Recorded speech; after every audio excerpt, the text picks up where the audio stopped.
All right, next we have our non-rebreather.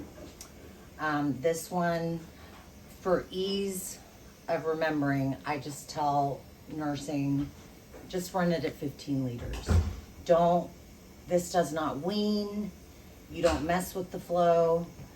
It runs at 15 liters, period. Please remember this. This is one of the biggest mistakes we find in the hospital. And this could actually harm or cause the death of somebody.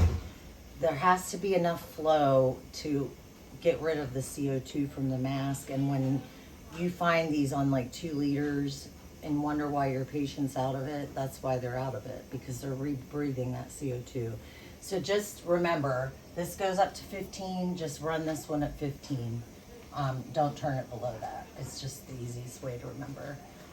So when you turn this on, you're just gonna go all the way up to that 15 or even beyond. It's not gonna matter really. And then to get this bag to inflate really quickly, you're just gonna put your fingers over this one-way valve that's right here. So the oxygen just flows in and then it fills back up. That's just like, it just acts as a reservoir, that little bag.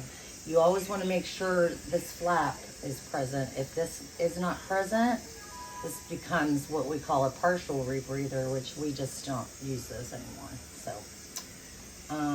this, again, this one doesn't get humidified either. So that is that. Last mask I have is the Venturi mask, or Veni mask for short. So it comes with, you've got this white adapter, you've got this green adapter. This we don't really use, to be honest, but if you wanted to use it, it just goes over this, where the mask kind of has an opening, and like that. And this mask it works on what's called the Venturi principle, and basically it's a gas law in physics. And what happens is take that off again. So the smaller this little opening is, the more oxygen it's delivering and the less air it entrains. So it's called an air entrainment device. So so you've got your percentages over here in the white, and then you've got your corresponding liter flow. This has to be at the corresponding number. If you want 50%, or if you want 35%, it's got to run at 9. 40%, it's got to run at 12. 50%, it's got to run at 15. There's no weaning the flow with this mask either, unless you're changing this. See how this little arrow points? If I were going to go down to 35%, I would then change that flow to 9 liters a minute. And I always snap this back on there because that kind of locks it in. And then you have the green adapter. Those numbers and liter flows are on the other side of the mask in green. So you got white with white, green with green. And then these are the lower FiO2s, below like 24 to 32%. You're hardly ever going to see this green adapter used. A lot of people just throw it away, because if they need more than that, we're probably going to be, they probably didn't need to be on the vending mask to begin with. So this one also, no humidifier for this one.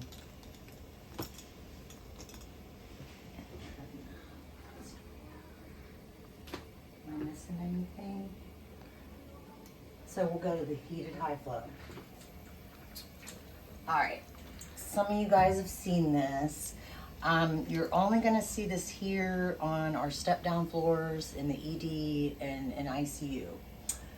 This is for patients that need a higher flow for work of breathing, or a higher FiO2, and they don't tolerate a mask or a BiPAP. This is your go-to, or our go-to, I should say. This is amazing for this. They might, even if they're oxygenating okay, sometimes their work of breathing is labored.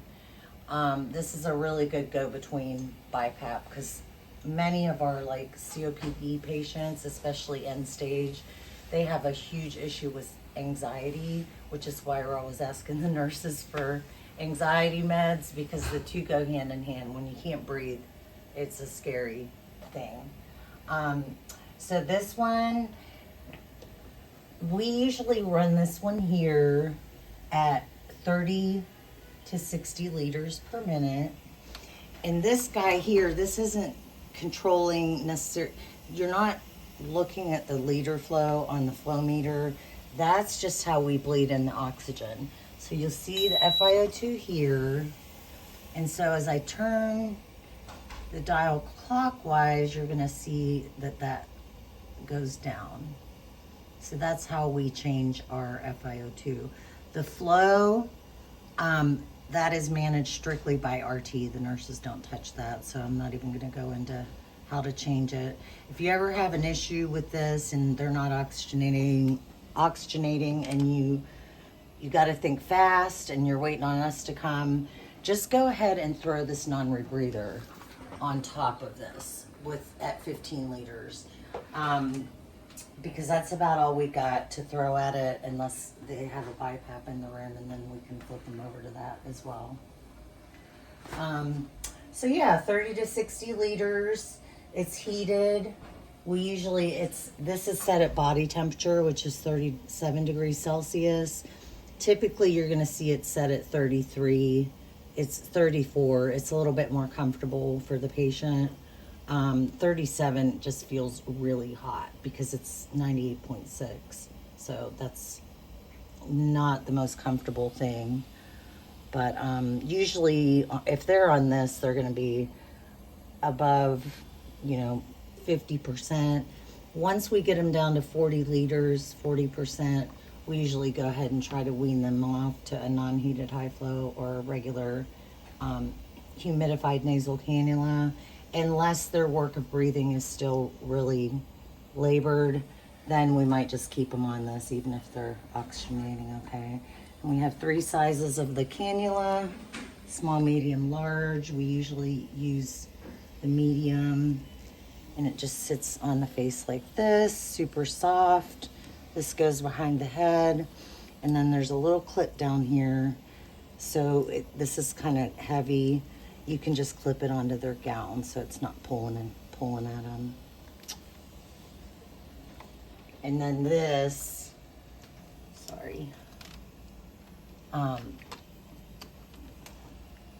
it is hooked to a water bag. It depends on how much flow you're on, how quickly you're gonna run out of this. Typically a bag lasts right around like 24 hours. So